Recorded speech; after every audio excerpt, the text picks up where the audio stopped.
White spots, halo rings, ghost lines, dishing, splitting, cracking, discoloration. How many things can go wrong with K-Rend? Seriously, let's get into it. I'm going to show you all the common faults with monocouche render. Now, K-Rend is what everybody calls it, but the actual term is monocouche render. Monocouche means one coat render. I think it's a French word, but anyway, it's a load of crap because there's no such thing as one coat render. Everybody puts the base coat on with the mesh inside the base coat, so it's not actually one coat, is it? A base coat and a top coat is not one coat, it's two coats. So, for argument's sake, we'll call it a through-coloured render or a scraped render. That's what we're working with. K-Rend's the main brand. K-Rend's the most popular brand around, but Weber do a brand, Parex. I mean, there's loads of different brands that you can go and use, but we're talking about a through-coloured render, a powder that you mix and it's self-coloured. You put it on the wall and you scrape it back. That's what we're talking about in this video. Right, the first main problem that we're going to identify is light spots or white spots. And what that basically is, you've done your job, you've scraped it all back, it looks fantastic. The next day you go and look at the job and there's little light patches on the wall that look like this. Now, I'm going to show you how they come about. Okay, so it's like going back to school this now. Here's your brickwork. Imagine we've just sliced the end of a wall. We've just sliced it straight off. Here's the end of your brickwork. And here's your through-coloured render that you've just put on. That's there. Now, it's not very even because you've just put it on with a trowel. You haven't ruled it. You've just left it as it is, right? Now, what happens is this render will get a skin on the outside of it. And your skin will look like that. Can you see? Let me bring you in closer. I've just put some red on there now. So you've got your brickwork, you've got your render, and the render gets a skin on the outside of it, like a little layer. Now, when you scrape the render off, what you actually do is scrape that skin off. But this is how your white patches happen. Say you've come along and you've scraped it nice and flat, like that. There's little areas here, here, and here where it's flat. You see that? Let me just see if I can zoom you in a little bit. And there's still skin showing. Now, unless the light is perfect, you won't see these little areas. So this is how you end. I know I'm just using the colours as for example, but see this red here, here, and here. What I'm actually trying to show you is that's where the skin hasn't been scraped off. So them areas will dry a different colour. The whole render will be a darker colour, and these little patches where you haven't scraped the skin off, they are what are going to leave you little white patches. Now, it's very difficult to see them in certain lights, but the next day when the whole thing's drying out, when all this render's drying out, them little patches will almost shine in the sun, and they look absolutely horrendous. Now, there's a reason I've told you about these first, because this skin that we're talking about becomes more important as we go on. Now, the second thing we're going to look at is halo rings and ghost lines. So again, you've got your brickwork and you've put your render on, you've put your first, sort of go of monocouche render on, and it's not very flat. Now, what happens is, after about 40 minutes or so, this forms a skin. Now, it's not always 40 minutes, depending on how hot it is, how windy it is. This render starts to get a skin on it like this. So you've just put a little section of the wall on there and you've carried on, you've gone. And later on, you're coming back and you go, oh, hang on a minute. There's a hollow section right here. So you get your handboard and trowel and you fill the hollow section in. Well, guess what? It's too late, sweetheart, because it's already got a skin formed on it. So you've done that, yeah, no problem, great. You've let it dry, it's formed the skin on here, and you think everything's honky-dory. Now, you give it 6 hours, 8 hours, whatever. Can you see that? Let me just zoom this in again. You give it a bit of time, and then you come along and you end up scraping this nice and flat again, like this. And right here, the skin showing, And right there, the skin showing. Now, this is a side elevation. If this was squared on, you would see a ring where you filled out, but there's already skin. Does that make sense?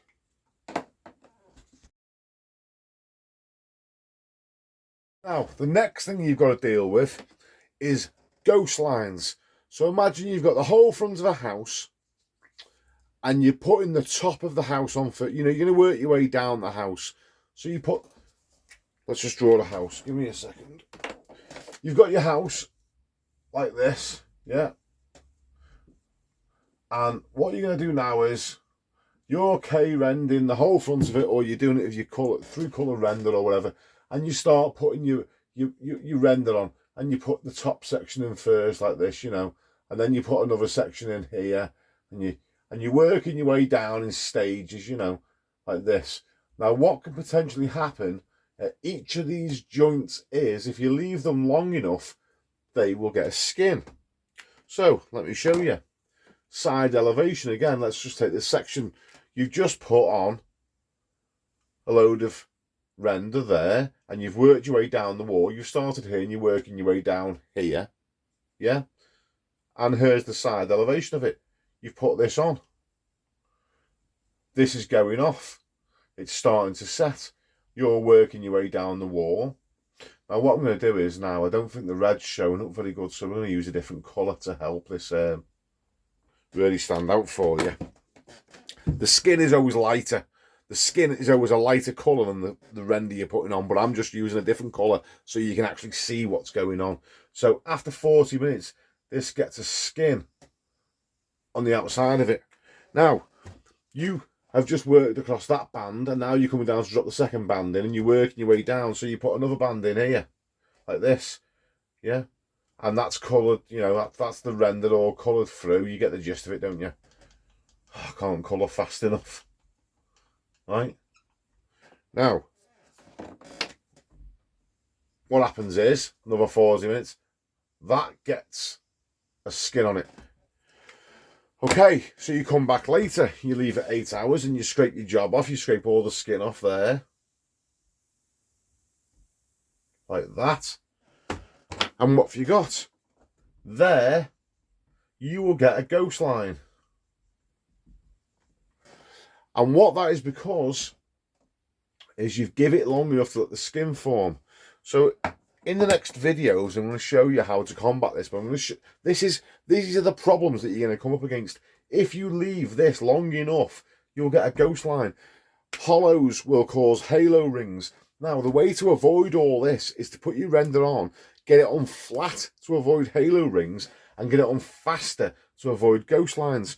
One way of getting it on faster is so that when you're putting your render on, you aren't faffing around for ages. Let's draw the windows back in. For me to put a massive section on takes a long time, but I can get back and forth quite quick if I come in little bands, 1.5 foot bands, because I can go here quicker. If I put a big section on, by the time I've done all this and worked over, it's a lot faster to go do. Does that make sense? So to avoid ghost lines, use smaller bands of render, come down in smaller sections so that it's staying wet. You're not giving it a chance to form a skin. The other thing you can do is, I wouldn't attempt to do this on my own. I would have a plasterer. I would sort of visually mark that in half, and I'd have a plasterer doing one side and me doing the other side. Now, there wouldn't be a bead or nothing, there wouldn't be nothing there separating it. He'd have that side of the house and I'd have the other side of the house, and we'd have a lab mixing. And the bigger the wall, the more plasterers would have. Each plasterer, if he's working down from the third sort of floor down to the bottom, can handle about 3 or 4 meters. There's fellas out there that can do a lot more. I can go faster. Before anyone starts saying in the comments, I can do more than that. I'm just telling you what I do to work comfortably. I will have each man sort of looking after about 3 or 4 meters, coming down in about 1.5 foot bands, so the bands stay wet. They haven't got time to form a skin on them, and we just drop down in 1.5 foot at a time, and that way it doesn't build the skin up, so when you scrape it back you don't get any ghost lines. Also, once they've got about 3 or 4 meters on the wall, we rule it nice and flat so there's no hollows, so you don't get any halo rings. Guys, I'm sorry for speaking 2 languages as well. I am aware that I talk about metric and then imperial, feet and inches. If you work with me, you've got to be able to speak both languages. So I'm sure you get the gist of what I'm trying to say anyway. Now, the next thing you're going to come up against is air pockets. So once you've got your wall on and you've sort of derbied it, what I tend to do is I get the whole gable on and it's sort of flat. And then I go back over the whole thing again, because when you look at it, you may possibly find little bubbles in the wall. Now, if you leave those little bubbles, when you scrape the render, you'll create little holes, because then bubbles will just fall out and you'll be left with a little hole. Now, those little bubbles, I haven't actually put my finger on what causes them. I thought I got it bagged, but there seems to be multiple reasons why you get little air pockets in the wall, mainly due to the background reacting with something or other. I don't know. But once your render's on the wall, go back over it all and trowel it flat, get it nice and smooth. Does 2 things this: it gets rid of the bubbles, and it also gives you a chance to really close the surface in, which is a bit counterproductive when you're scraping back, because it's harder to scrape, but it's easier to see where's scraped and where isn't scraped, which is more important. I'd rather work harder and know where I've scraped and where I haven't scraped, hence getting rid of all those little white patches. But the main thing is to go over it and make sure that all your bubbles are pressed in. Once you scrape your wall, if you've left it till the next day and you get a hole in your wall, there's nothing you can do to fix it. If you do a same day scrape and the material that you're scraping off is still a little bit soft, you can potentially squidge it back together and push it back into the hole and scrape it back. This is not ideal, but it's just a little trick that might save your life at some point. I mean, ideally, just go back over the whole wall again and flatten it with your trowel, make sure there's no air pockets anywhere. Right, so the next major issue that everyone seems to struggle with is dishing. And you don't see it until the sun shines across your wall. And basically what it's caused by is scraping the whole surface back with the little float. It's no good. Because you can't really rule K-Rend off, you can only sort of derby it. It's not dead flat, so when you scrape it, you're just sort of following the same shape. And depending if you haven't derbied it, it gets even worse. So what happens is, you get all these little surfaces and you've scraped off the skin, but they're all over the place, and when the sun shines across it, the whole wall just looks horrendous.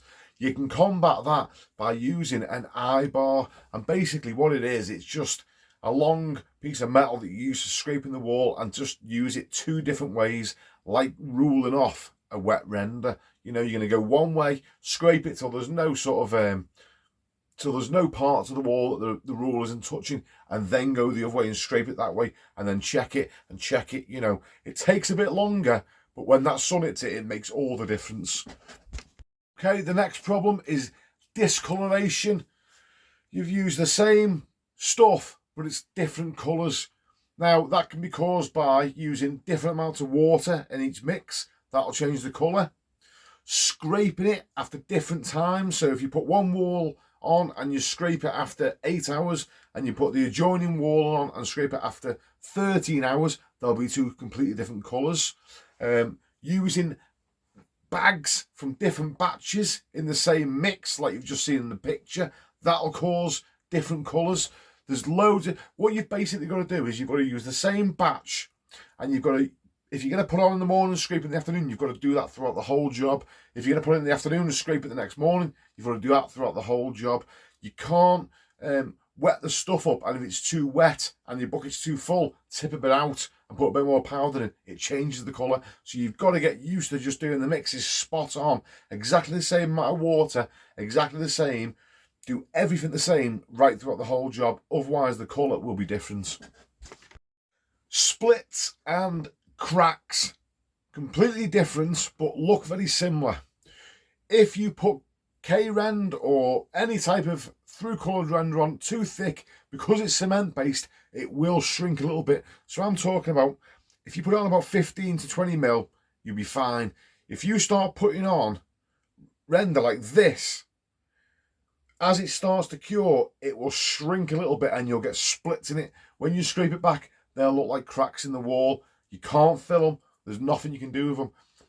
After you've put the wall on, if you end up having to have a real thick bit and you notice a split come in it, when you go back over the whole wall to give it your trowel to get rid of all the air bubbles, look for little splits. If you do see any splits, the only way I've found to deal with them is to sort of bash them a little bit, like squidge the stuff back in together. Trowel, and it doesn't seem to get rid of them. I seem to have to just hit them with the end of my fist right along the split. I mean, ideally, this all comes down to getting your back coat perfect. You want your back coat on absolutely dead on, so your top coat goes on an even thickness right over. In the real world, sometimes it doesn't work like that, and you end up having to put it on thicker in places, and you'll get a split. As it's curing, it just shrinks and comes apart. Go and bash it back in again and join the material back together again. That's the splits. The cracks, stress points, basically around window heads and door heads, weak parts in the brickwork, double mesh them, triple mesh them. You know, put your base coat on with your meshing, then put another layer of base coat and put your mesh a diagonal way across the stress points. The more mesh, the better. The more different ways, the better. That's splits and cracks for you. And last but not least, the worst thing that can possibly happen to you is scraping through to your base coat. So this is all about preparation. If you put your base coat on flat and you get your beads on perfect and you put your top coat on and you rule it off and you're out proud in front of your beads how you're supposed to be, then you shouldn't have a problem. If your walls dishy, it's in and out, and you're trying to get rid of halo rings and you're trying to get rid of ghost lines and all this sort of nonsense that you don't need to deal with if you do the job right each stage, what can potentially happen is you'll keep scraping away with a little float trying to get rid of something, and you'll scrape right through to the base coat, and that's it, it's game over. There's nothing you can do. The job's knackered. So hopefully now you're sort of aware of all these little potential issues that can come about and how to avoid them. And it all comes down to preparation.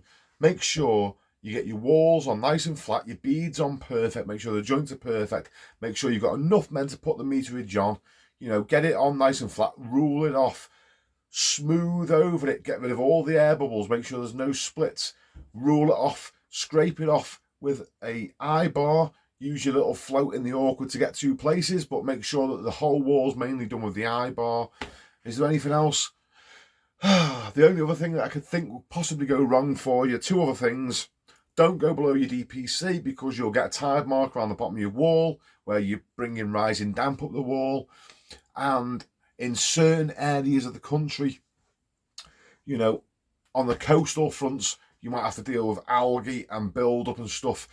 I always tell all my customers, all these renders sort of say that they're no maintenance because they're through coloured, you never have to paint them. Realistically, anywhere where water can run down the render, you're going to start getting algae. So if you're doing a garden wall and you've got coping stones, make sure they've got a drip member on the coping stones. Tell them, listen, if water runs down this, it'll stain. It's as simple as that. So try and combat any sort of water running down the walls. And if it's like if it's a coastal area, you can get sealers.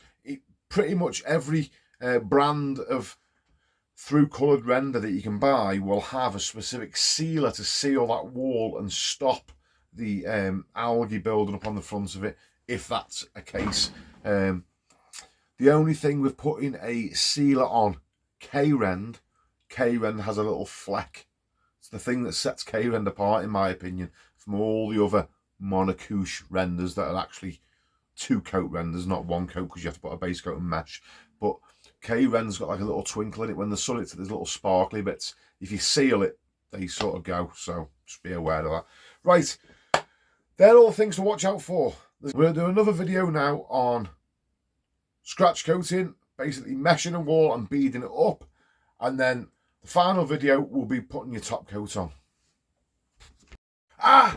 Almost forgot. Bleed through. Bleed through looks like this. What it basically is if the wall is soaking wet, then the bricks and the mortar will dry out at different rates. If you render over the wall whilst the mortar is still wet, or whilst the bricks are still wet, then that will come through the render and it will cause your render to dry at different times, which will give you different colours on the surface of your render. So make sure that your wall is dry before you render over it. Also make sure you put your base coat on thick enough, and make sure you put your top coat on thick enough, and you shouldn't have any problems with bleed through. That was the first video in our colour render series. Hope you enjoyed it. Hope you've got a few little hints and tips from it. If you appreciate the work that I put into the videos, then go in the description, just literally down there, and there's a little link. You can buy me a pint if you want to, no obligation. But apart from that, guys, been a pleasure as always. Ciao, see you on the next one. Guys, if you're still here now, I'm going to give you my final little tip, a little word of advice. So I got called in to go and help another team of plasterers put a big mono job on, you know, big monocouche render, colour through render, scrape render, K-Rend, whatever you want to call it. Anyway, so the product we were using was K-Rend, and there was a shipping container on the job. So we're up on the scaffolding. The scaffolding is like 4 stages, big, massive gable. And there's lads mixing down below. Now, usually you set all your lifts out and you mix on the lifts. But anyway, these are like mixing it and fetching it. Wasn't my job. I was just a hired man. I was just helping on it. Here's the tip. Make sure that you separate your bags of base coat from your bags of colour. Like, put them in different places where the K-Rend especially, the bags are the same colour. So all the bags are white and green. So unless you actually read on the side of it, it says base. We're doing this job and it's the last mix, and literally they've just got spot on the right amount of gear. The bottom corner of the wall, we just needed to get on, which was going to be about 4 or 5 bags. And we literally had about 7 bags left. Anyway, they've mixed up a few bags. They needed another one. The lads that were mixing it, the young lads, they ran and went and got another bag. He come back, he ripped it open, didn't even look, and tipped a bag of base coat, which is like grey, straight into a tub of white top coat. That's it. The whole job was knackered. There was not enough stuff to mix up. The stuff's going on. Oh, it was a Sunday. There was nowhere open. Oh, it was it. I think I may be wrong. I'm sure that lad lost his job that day.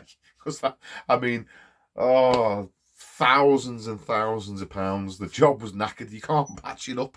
I mean, we tried to sort of cut it off square so we could get some more stuff the next day and come back. And there's nothing you can do. So just be aware, if your lads are mixing, make sure that your base coat and your colour are like nowhere near each other, and make sure that you actually explain to the lads, do not get these bags mixed up, because if they tip it in the colour, if you've got no more colour left, then that's the end of it. Like, the job's knackered. Right, now I am going. See you later.